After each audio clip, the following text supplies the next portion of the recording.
Alright, in this segment we're going to talk about the existing Honda head.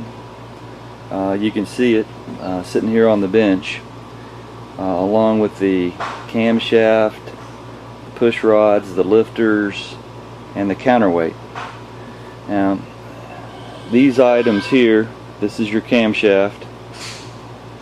It's down inside the block of the engine, along with this counterweight, which you can see right here,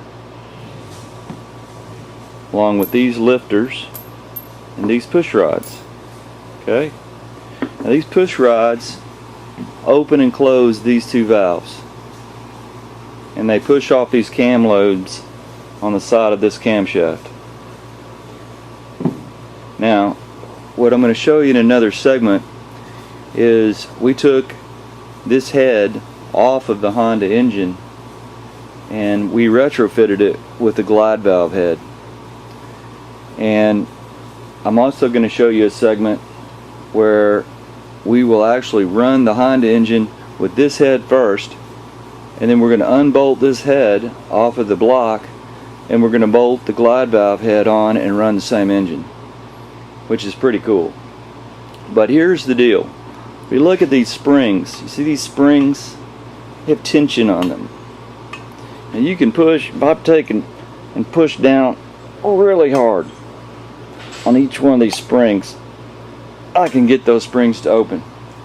Okay, well, that spring tension right here is what the motor has to overcome with the camshaft over here, and these push rods open and closing these springs all the time. Well, with the glide valve engine, as I've shown you before, there's no spring tension.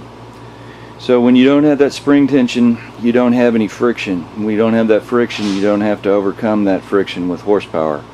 And so you save that horsepower, which in turn you turn into fuel economy. So that's the whole idea of the glide valve, is get rid of the friction and improve your fuel economy.